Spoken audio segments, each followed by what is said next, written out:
ይሄ ቪዲዮ የሚደርሳችሁ በጥቅሉ ማለት ነው ሼር ኮፒ ሊንክ እያረጋችሁ ለነሳራ ለነ ሀቢብ አድርሱልኝ። ዛሬ ነገ አትበሉ። በቃ ያላችሁት አትለፉኝ። ስለመብራን ብላችሁ ያለው ችግር ውስጥ ነው ያለሁት እኔ ማለት ሰውየው በጣም ነው የሚጨቃጨቀኝ ቀን በቀን ማለት ነው። ሳላለቅስ ያልኩበት ያደርኩበት ቀን የለም በጣም ማለት ነው። ስራዬን እየሰራው ነው ግን ረመዳን ላይ 2 ወር ደሞዝ ተጠራቀመ። አሁን የለንም የው አመት ባል ነው ቆይልን አሉ። እኔ ግን በኋላ ጭቅጭቅ አልፈልግም ምናምን አልኳቸው። ችግር የለውም አሉኝ። አምናም እንደዚህ አድርገውኝ ነበር። በስንት ስቃይ ነው የሰጡኝ ማለት ነው። እና ልክ ይሄ በስንት ጭቅጭቅ ብሩ ተሰጠውኝ ማለት ነው። ወደው ግን ዋይፋ ምናምን አቋረጡብኝ።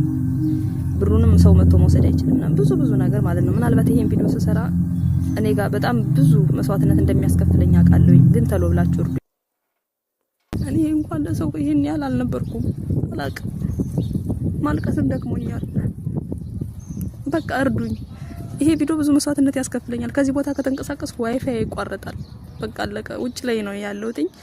ተመልሼ ወደ ቤት እገባለሁ። አሁን ይቋረጣል እና እባካችሁ እርዱኝ ስለመብራን ብላችሁ። በጣም ነው የሚያሳዝነው። እንግዲህ ሰርታችሁ ደሞዝ ስጡን ስትሉ ዛሬ ነገ እያሉ የሚያሰቃዩ ብዙ አሰሪዎች አሉ። ለምን የ3 ወር የ2 ወር የ1 ወር ለምን አትቀበይም በተከታታይ ለምን ዝም ትያለሽ ምናምን ይባላል። ግን ሁሉ ጊዜ መጨቃጨቅ ራሱ ያስጠላል። ሁሉ ደግሞ ውስጡኛ ነው መጨቃጨቅ ራሱ ያስጠላል። ለዛኔ የሆነ ምክንያት ፈጥረው ደግሞ 1 ወር ጠብቂኝ 2 ወር ጠብቂኝ 3 ወር ጠብቂኝ እያሉ በማታለል እንደዚህ አይነት ችግር ውስጥ የሚያስገቡ ብዙዎች ናቸው። በጣም ነው የሚያሳዝነው።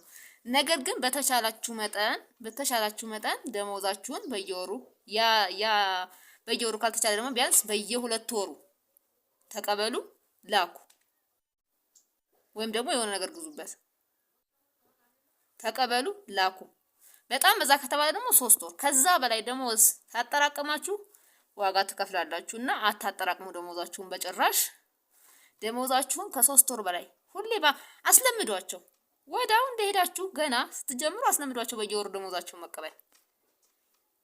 በየወሩ ካልሆነ ደግሞ ቢያንስ በየ2 ወሩ በጣም የሆነ ምክንያት ፈጥረው ምናምን ቆይተሻል ምናምን እያሉ ካስቸግሯችሁ ደግሞ አልፎ አንዳንዴ 3 ወርም ቢሆን ችግር የለውም። ከዛ በላይ ከሆነ ግን በጣም አደጋ ስለሆነ አልሰራም ማለት ነው ያለባችሁ። ከዛ በላይ ደሞዝ አልሰጥም 3 ወር 4 ወር 5 ወር 6 ወር ጠብቁኝ የሚሏችሁ ከሆነ እናንተ ቀጥታ አልሰራም ቢሮ ውሰዱኝ ነው ማለት ያለባችሁ።